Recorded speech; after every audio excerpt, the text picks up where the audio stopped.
What are the most common mistakes landlords make on their tax returns? From dishwashers to property training courses, I'm going to be going through the 5 common mistakes I see property landlords make day in, day out.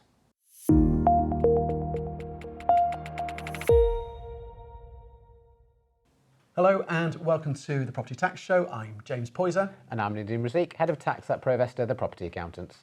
So Nadeem, you've given me a list here of the top 5 mistakes that you're seeing landlords make on tax returns.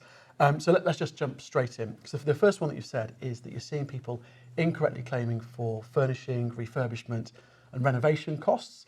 And I often hear you talking to landlords about revenue versus capital expenses. Tell us more about that first mistake that you see. Yeah, so it's a really common question we get asked, James, and the crux of what we're trying to achieve is understanding whether the client is making a real enhancement to the property, which increases the value, and that would be a capital expenditure, as opposed to your day-to-day kind of improvements, which are classed as revenue. So perhaps, can I bring it to life by giving you a quick fire round with some examples? Sure. Right, okay. First thing, you bought a new property, you want to modernise it and make it an open plan layout. Can I put that in my tax return? No, that would be capital. That's capital, okay. So similarly, you want to put in an ensuite bathroom? Again, capital. Okay, want to put in a new kitchen? A grey area, potentially capital, potentially revenue. And the reason I say that is because HMRC's guidelines on this is about actually whether you're enhancing, again, the value of the property or effectively replacing what's already there. So if you're replacing a kitchen like for like, then revenue and allowable.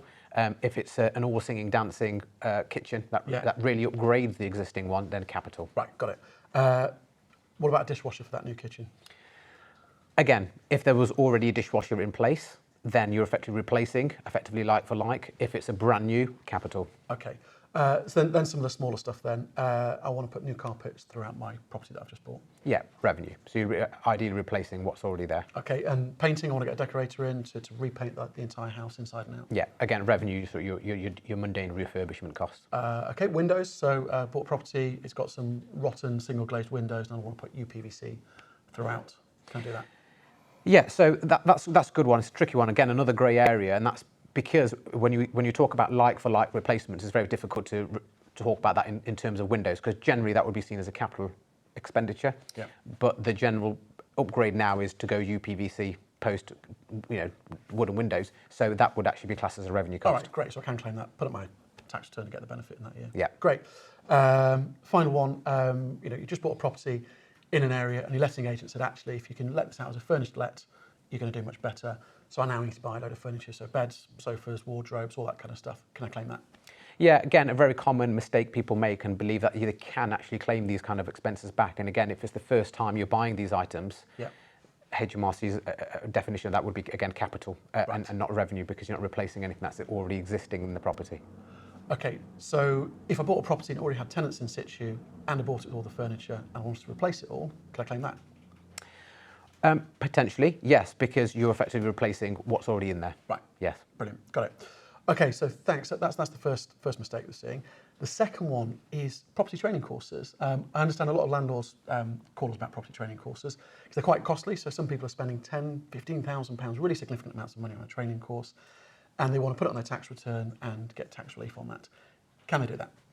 Yeah, and the reason I put this on the list there, James, was because the amount's concerned in terms of the expenditure they're incurring on these training courses, and again a bit of a grey area because we're looking still at the revenue capital definition of this expense, and HMRC would define it as whether you're obtaining new knowledge, and if you're obtaining new knowledge from going to these training courses, then again capital and not allowable.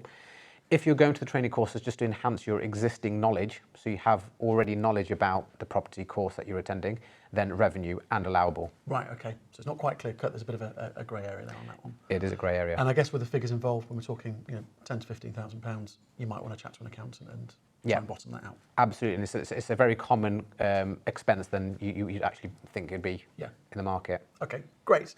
The third one that you're giving me here, mistakes that you're seeing are people claiming expenses that aren't allowed. That feels quite broad. So tell us a bit more about that, and perhaps if you've got any examples, Nadeem. Yeah, so we, again, as property investors and landlords, we'll see very common and typical expenses that go through the tax return, and some which are absolutely allowable, and the general rule of wholly, necessarily, exclusively still apply, and things like mileage. So what we'll find is a lot of clients will be just putting the entire amount of a fuel expense through the business. So you fill your tank up, claim it through the business. Yeah, keep the receipt and claim the entire amount of that tank effectively filled up, which is not correct, because unless you can demonstrate you've used that entire fuel as a business journey, HMRC will argue against that. So the recommendation from HMRC and ourselves is that you keep a mileage log, and you actually claim the expense for the mileage amount that you've undertaken. Which is how much? So 45p for the first 10,000 miles, Yeah. and 25p for anything in excess of 10,000 miles. And that's actually probably better than a fuel claim, right? In terms of the amount that you can claim. If you're going to do a 500-mile journey on a tank of fuel, you're probably better off claiming the 45p.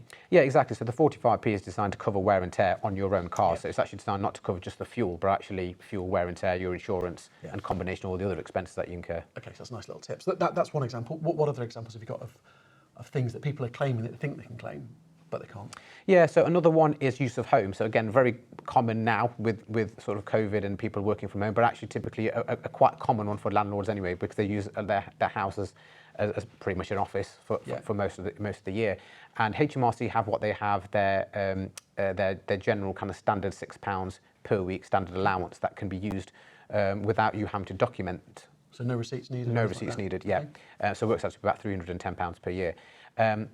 Alternatively, you can actually claim the actual usage, and that's you actually making an apportionment of the expense you incur in your house. So if you have one room of your 8-room in your house, which you use predominantly as your office, you can do an apportionment of your utility, gas, water, electric bills, and apportion that down to that one room, and then a percentage of how much you actually use that room. Right. For business purposes as an expenditure, but that does then require you to actually document and evidence that expenditure.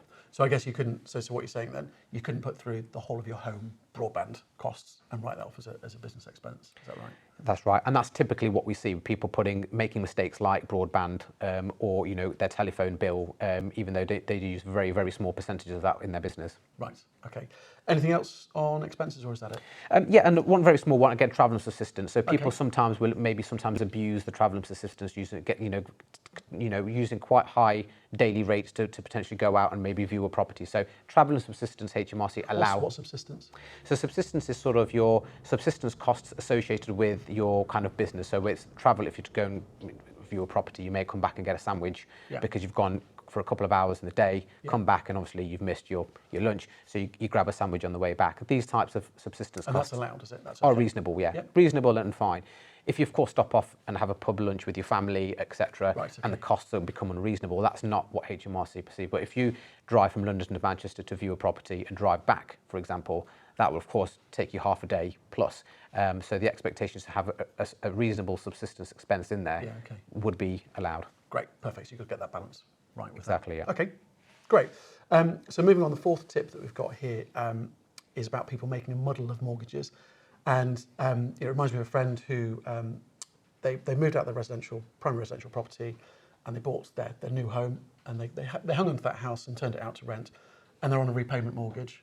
They just kept that repayment mortgage when they started letting the property out, and thought they could claim the whole thing through the tax return. And that's not quite the case, is it?